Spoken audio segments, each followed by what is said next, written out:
Hi guys आजबाट चाहिँ मैले vlogging start गरेको भन्नाले त्यस्तो पनि होइन सानो मिनी भ्लग बनाऊ भनेर अनि बिहान चाहिँ कलेज गएँ अनि कलेजको साथीहरूसँग भ्लग बनाऊ भनेर स्टार्ट गरेँ। यस्तो हाँस उठेर चाहिँ फर्स्ट टाइम भएर नि अनि एकछिन क्लासको बनाएँ मैले लेक्चरको बेलामा सरले पढाउँदै हुनुहुन्थ्यो तर कस्तो के आउने के सुरुमा त्यही भएर जस्ट ट्राई मात्र गरेको छु मिनी भ्लग बनाउन भनेर हजुरहरूले मन पराइदिनु होला भन्न चाहन्छु।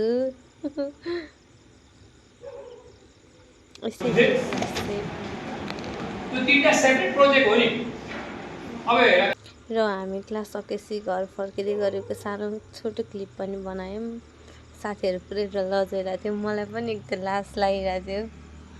अनि घर फर्क्यौँ छोटो छोटो मात्रै क्लिप बनाएँ मैले। यो पालि चाहिँ नेक्स्ट टाइम बेटर गर्छु भन्ने आशा राखेको छु। फर्स्ट टाइम भएर मैले हल्का सानो छोटो क्लिप मात्रै राखेको छु। क्लासबाट निस्किन लागे कलेजबाट गेटमा आइपुग्यो अनि कति घाम चर्को लागेको थियो नि फेरि आज खैरेनी स्कुल अनि चाहिँ जाँदैछु।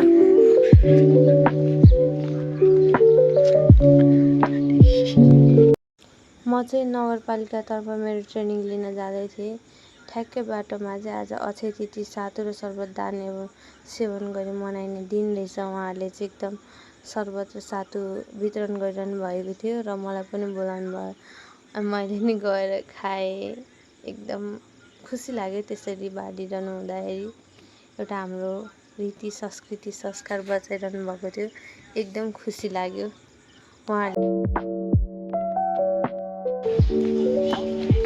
म चाहिँ नगरपालिका मेरो ट्रेनिङ लिने ठाउँ आइपुगिसकेको छु।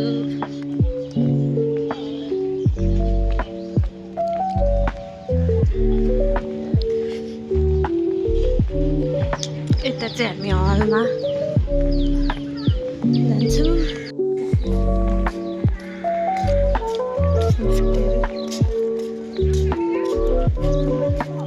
यताबाट हो।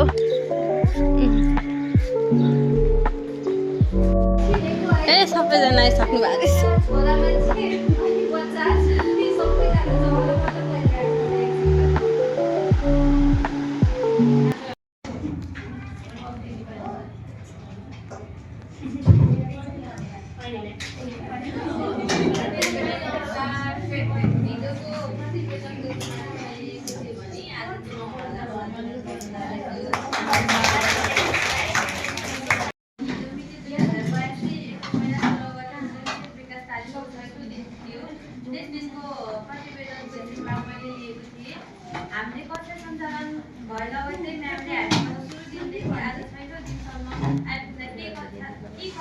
हाम्रो चाहिँ सदा तालिम सदा जस्तो चाहिँ यहीँ खैरेनी नगरपालिकाको सभा हलमा हुन्थ्यो भने आज चाहिँ यहाँनिर अर्कै मिटिङ भएको कारणले हामी अर्को मिटिङ रुममा बसेको थियौँ र त्यहाँ सकिने बित्तिकै यहाँ प्रोग्राम सकेपछि हामी त्यहाँ आयौँ र एकछिनपछि खाजा पनि आयो। हामीले खाजा खायौँ साथीहरू सबैजना मिलेर।